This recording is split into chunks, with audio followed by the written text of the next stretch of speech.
Chapter 2. Is that all you have to say for yourself? The KGB officer growled. Nikolai hesitated only for a moment. Sir, that is my final decision. The officer shook his head. You're serious, aren't you? He took the cigarette from his mouth and tapped a long string of ashes onto the floor. I am, sir. You're a stubborn man. The officer shook his head again and sighed in frustration. We have used all the usual methods and forms of diplomacy we know. He put the cigarette back into his mouth and took another long drag from it.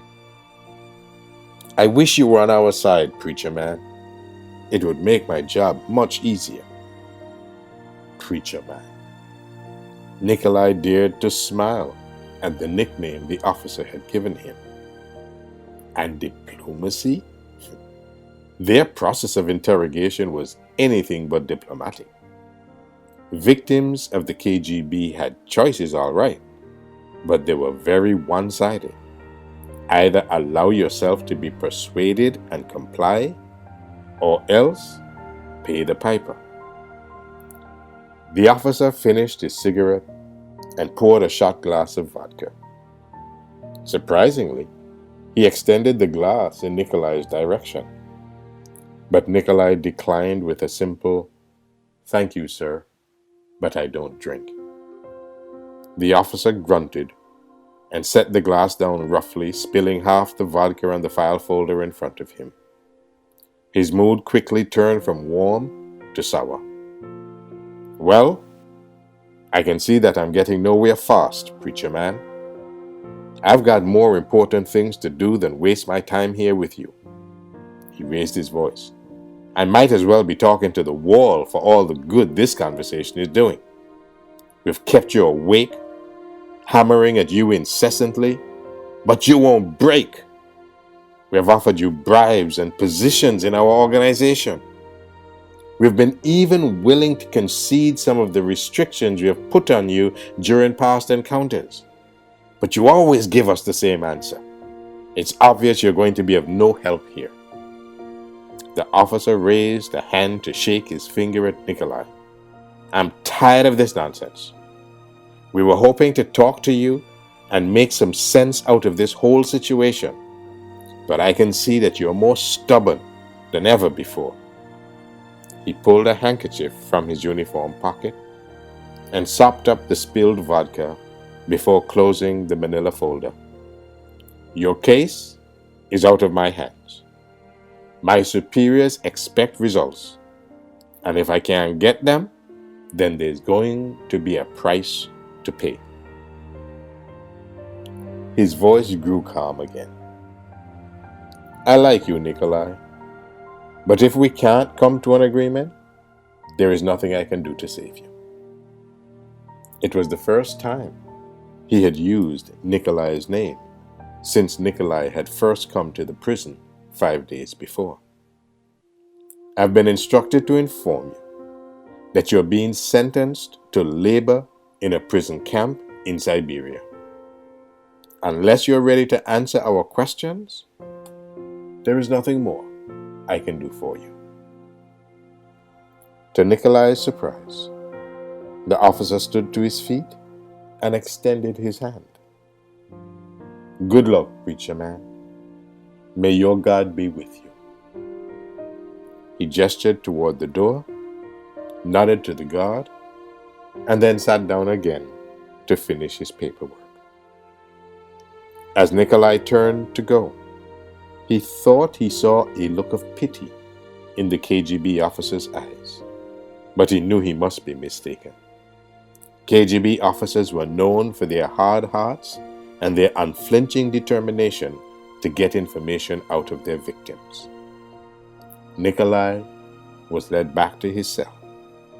As the door clanged shut behind him, he took stock of his situation. Things were not looking good. There was no doubt that he had made the right decision, but at what cost? He had no idea how long he would be sentenced to the frigid wastelands of Siberia. Years? Decades? Until he died?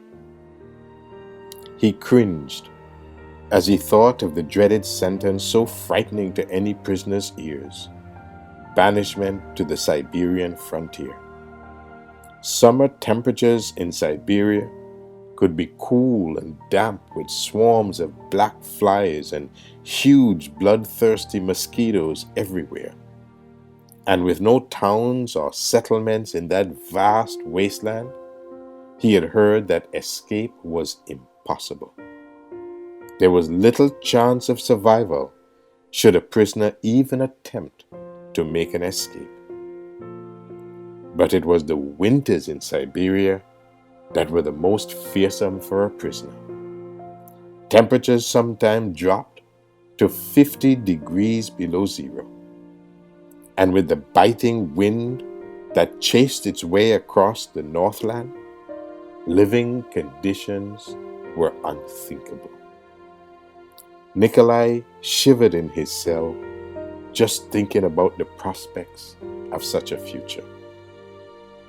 There was still time for him to rethink the whole thing, time to change his mind and escape the fate he had been handed.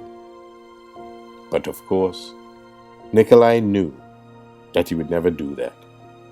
He could not.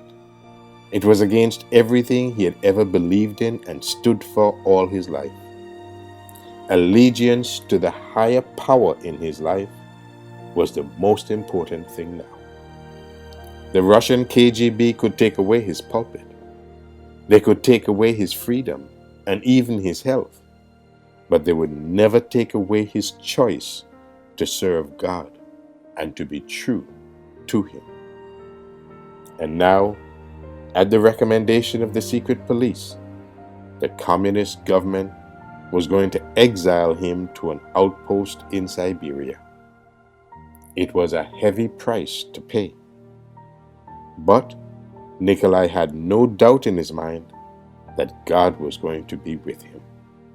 He would not give up his resolve to guard his church members' names.